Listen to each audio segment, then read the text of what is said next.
Bienvenidos alumnos y alumnas de sexto grado al desarrollo de la guía de continuidad educativa de la asignatura de Ciencia, Salud y Medio Ambiente, la que corresponde a la fase 3, semana 5. La unidad número 5 se llama El mundo físico que nos rodea. El contenido es el equilibrio térmico de la Tierra, parte 1, y el resuelve está orientado a los cambios físicos y procesos del ciclo del agua. Introducción. ¿Qué sustancias y procesos participan en el equilibrio térmico favorable para la vida de la Tierra? Las tres grandes agrupaciones de sustancias que nos ayudarán a responder esta pregunta son el agua, la atmósfera y las rocas. Nuestro planeta a lo largo de su evolución lleva realizando procesos de forma continua e ininterrumpida que involucran el movimiento cíclico de estas sustancias y de sus constituyentes químicos. La ciencia los ha denominado en su conjunto los ciclos de la Tierra. Estudiaremos en esta semana una parte del ciclo del agua en el tema equilibrio térmico de la Tierra. Luego la próxima semana hablaremos del papel que juega la atmósfera por mantener el equilibrio térmico para la vida en la Tierra, lo cual es una parte del ciclo atmosférico. Finalmente, el ciclo de las rocas lo dejaremos para dentro de unas semanas. Es importante que sepas desde ya que los tres ciclos de la Tierra están bien relacionados entre sí, al igual que lo están las dos fases del proceso de la respiración, la expiración, que se llama exhalación, y la inspiración, que se llama inhalación. Veamos el ciclo del agua. Los depósitos o reservorios del agua. El agua de nuestro planeta circula por los diferentes cuerpos o reservorios de la Tierra. Algunos de los reservorios son océanos, ríos, lagos, suelos, glaciares, agua subterránea, campos de nieve y atmósfera. Los cambios del estado físico del agua. A medida que se mueve entre los reservorios en su viaje, el agua va cambiando de un estado físico, sólido, líquido o gaseoso, a otro. A este movimiento se le llama ciclo del agua. ¿Qué impulsa este movimiento? Principalmente es el calor proveniente del sol, que evapora, es decir, cambia de estado líquido a vapor el agua de océanos, ríos, lagos y la tierra. Una parte del vapor de agua es la humedad del aire de la atmósfera que se enfría, condensándose, es decir, cambia de vapor a líquido, en gotitas de agua formando las nubes que observamos. Si la temperatura de la atmósfera baja demasiado, el vapor de agua se congelará en partículas, precipitando, es decir, cayendo en forma de granizo o nieve, entre otras manifestaciones del agua. En cambio, si la atmósfera es más cálida, como la de El Salvador, caerá lluvia. Continuando con el viaje del agua, una parte del agua que llega a la Tierra es aprovechada por los seres vivos, es decir, es captada por las raíces de las plantas y por la vegetación en general y por los animales. Otra parte del agua escurrirá por el terreno hasta llegar a un río, un lago, una laguna o un océano. Este fenómeno es conocido como escorrentía. Otro fenómeno o proceso que experimentará el agua en su viaje se llama percolación. Aquí el agua penetra la superficie del terreno, es decir, se infiltra, sucediendo dos eventos: la creación de capas subterráneas de agua y la acumulación en diversas capas de roca subterránea, formando así los acuíferos. El fin del viaje. El agua puede tardar desde horas hasta miles de años en fluir hasta llegar nuevamente a los océanos, pues la fuerza de gravedad del planeta la va haciendo descender poco a poco. El comienzo del viaje. Con la evaporación del agua desde la superficie de los océanos retorna a la atmósfera del planeta, el ciclo hidrológico comienza de nuevo. En resumen, el ciclo hidrológico o ciclo del agua es la circulación constante de agua en la Tierra entre la atmósfera, los océanos y la Tierra. En otras palabras, es el movimiento del agua en cualquier orden de la atmósfera a la Tierra, al suelo, a través de los organismos, a los océanos y de regreso a la atmósfera. Y aquí tenemos en la figura 1 la representación pictórica del ciclo hidrológico en el planeta Tierra, considerando únicamente los procesos de escorrentía, evaporación, condensación, precipitación y percolación. Miren, aquí tenemos en primer lugar lo que es la evaporación. Una vez que el agua se evapora con el calor del sol, se condensa y se forma el proceso de condensación, formando las nubes a través de lo que es la calor que genera también la luz solar. Posteriormente de la condensación se genera lo que es la precipitación. La precipitación se genera cuando las gotas de lluvia que estaban formando la nube caen al suelo nuevamente y se forma el proceso de la percolación. Es decir, la percolación es el proceso a través del cual las gotas de lluvia se infiltran formando agua subterránea, y se da también el proceso de la escorrentía superficial, es decir, cuando las gotas de lluvia o de agua que caen al suelo fluyen por los terrenos. Dos factores importantes del ciclo hidrológico: la evaporación del agua deja atrás todos los elementos que la contaminaron en su recorrido y la hicieron no apta para beber. En otras palabras, el proceso de evaporación separa las sales minerales, los químicos y los desechos del agua. Por tal razón, el ciclo hidrológico nos entrega un elemento puro a todos los seres que habitamos la Tierra.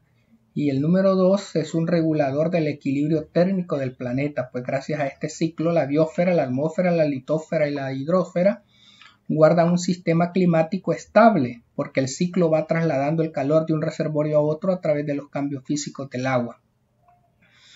Experimento: el efecto de la sal sobre la temperatura de fusión del cielo. Familiaricémonos primero con un poco de teoría para comprender mejor el experimento. La fusión es el cambio de estado de sólido a líquido. Por ejemplo, el hielo, que está sólido, se fusiona en tu refresco convirtiéndose en agua, que es líquido, y que se mezcla con tu refresco. Ahora veamos qué es el punto de fusión del agua. Es la temperatura a la cual el agua cambia del estado sólido al estado líquido. En términos populares, es la temperatura a la que se derrite el hielo. A nivel del mar, es decir, a 0 metros sobre el nivel del mar, la presión tiene un valor de 1 atmósfera. Ahí el punto de fusión del agua es de 0 grados Celsius. Sin embargo, el agua líquida y el hielo pueden existir simultáneamente a la temperatura de 0 grados centígrados. Esto quiere decir que el hielo y el agua están en equilibrio térmico a 1 atmósfera de presión. ¿Qué haremos? Comprobaremos que el hielo es una mezcla de agua con sal de cocina, que aquí está la fórmula química del agua con sal de cocina: cloruro de sodio, NaCl. La sal diluida en el agua retarda el hielo a pasar a líquido. ¿Cuáles materiales necesitamos? Este es cloruro de sodio.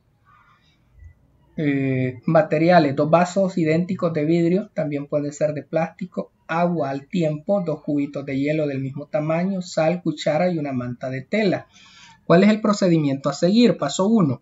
Extiende la manta sobre una superficie no caliente, puede ser en la mesa, en el suelo, etc. Paso 2. Haz 2 rótulos para cada vaso utilizando 2 trozos de papel. Escribe en uno agua con sal y en el otro agua sin sal. Paso 3. Coloca los 2 vasos sobre la manta y vierte la misma cantidad de agua en cada uno hasta que tengan la misma altura y el agua quede arriba de la mitad. Luego coloca cada rótulo frente a cada vaso. Paso 4. Añade 2 cucharadas de sal al vaso con el rótulo agua con sal y agita el agua hasta disolver completamente la sal. Paso 5. Introduce un cubito de hielo a cada vaso. Paso 6. Deja reposar los cubitos de hielo por unos minutos hasta que observes algún cambio apreciable de tamaño en los cubitos. Y paso 7. Retira los cubitos de ambos vasos con la cuchara y compara los tamaños. ¿Qué diferencia encontraste en los cubitos de hielo? Que el cubito extraído del agua salada se ha derretido menos que el cubito sumergido en agua sin sal. Esto demuestra que la fusión del hielo dentro del agua salada se volvió más lenta en comparación con la fusión del hielo en el agua sin sal. Analicemos el resultado. Sabemos que el agua se congela a los 0 grados Celsius y que también se fusiona a esa temperatura. Con una temperatura mayor de 0 grados Celsius, el hielo comenzará a derretirse inevitablemente. Cuando el hielo y el agua, que está líquida, se junten, ocurren simultáneamente 2 cambios físicos: la fusión y la congelación. Las moléculas H2O del hielo se funden y pasan a formar parte del agua, y las moléculas del agua son atrapadas, es decir, se congelan en la superficie del hielo. Sin embargo, cuando combinamos hielo y sal, disminuye el punto de fusión del agua, es decir, el hielo ya no se derrite a partir de los 0 grados Celsius, sino a una temperatura inferior a 0 grados Celsius, por ejemplo a los menos 21 grados Celsius. ¿Cómo lo podemos saber? Las temperaturas del agua con y sin sal de nuestros vasos están muy arriba de 0 grados Celsius, por ejemplo a 20 grados Celsius. y ambos cubitos terminan por derretirse completamente después de algún tiempo, pero hubo una diferencia significativa en los tamaños de los cubitos cuando los sacamos del agua. Al finalizar el experimento observamos que el cubito que fue sumergido en agua salada quedó con mayor tamaño que el otro sumergido en agua sin sal. Como ambos cubitos los sacamos del agua casi al mismo tiempo, significa que se fusionó más deprisa el cubito en ausencia de sal con la temperatura de fusión de 0 grados Celsius que el cubito sumergido en agua salada. Este hecho experimental nos dice que la temperatura de fusión del cubito en presencia de la sal debe ser menor a 0 grados Celsius porque tardará más tiempo en alcanzar el mismo tamaño que el otro cubito. En conclusión, la sal baja el punto de fusión y también el punto de congelación del hielo. Tecnología: gracias a que la sal disminuye el punto de fusión y congelación del agua a valores por debajo de 0 grados Celsius, podemos saborear en la calle algún postre comprado en los carritos de sorbete. En efecto, el hielo en esos carritos probablemente tenga sal para mantener frío a baja temperatura por más tiempo los sorbetes. Ahora vamos al ponte a prueba. Pregunta 1. Es el ciclo que muestra cómo se transfiere y cambia de estado físico el agua entre los reservorios en la atmósfera y de regreso al océano. Se llama ciclo hidrológico.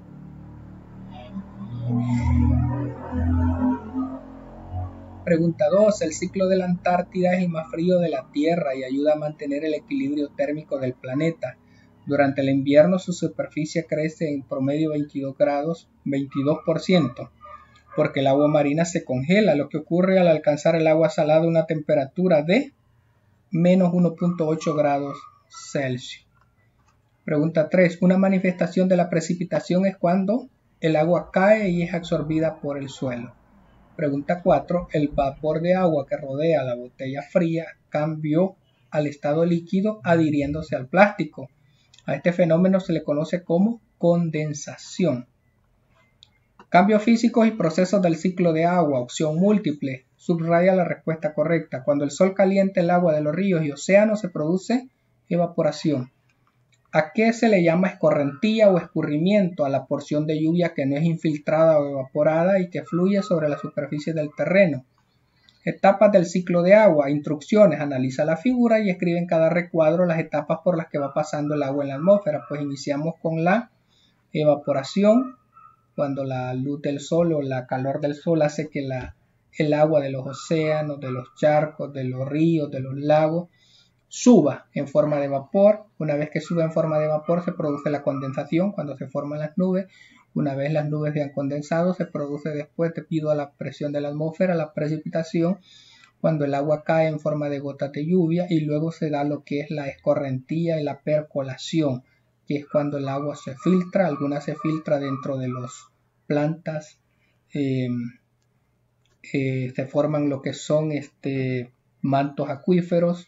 La que no se filtra, se da el proceso de la escorrentía, que se traslada a través de los terrenos y llega nuevamente a los ríos para seguir con el proceso de la evaporación. Vamos a los cambios físicos y procesos del ciclo del agua. Analiza el párrafo y escribe en cada espacio el concepto correcto de la lista. ¿Cuáles son los que están en la lista? Evaporación, vapor de agua, condensación, precipitación y agua subterránea. De estos conceptos vamos a ir colocando en el espacio en blanco cualquiera de ellos. Dice que se pueden repetir. El cambio del estado del agua de líquido a gas se llama evaporación. El vapor de agua es el nombre dado al agua cuando es un gas. Cuando la energía del sol evapora el agua de la superficie del océano, de los lagos, arroyos o charcos de tierra, se convierte en vapor de agua. El vapor de agua permanece en la atmósfera hasta llegar a la condensación, para convertirse después en gotitas de líquido. Las pequeñas gotas pueden unirse para crear precipitación, como la lluvia y la nieve. La nieve puede convertirse en parte del hielo en un glaciar donde puede permanecer durante cientos o miles de años. Finalmente la nieve o el hielo se derretirán para formar agua en estado líquido. Una gota de agua que cae como lluvia podría convertirse en parte de una corriente de un lago o podría hundirse en el suelo y convertirse en parte del agua subterránea. En la superficie del agua eventualmente experimentará evaporación y volverá a entrar en la atmósfera. Si el agua es absorbida por una planta y luego se evapora el agua desde la planta, el proceso se le llama evapotranspiración.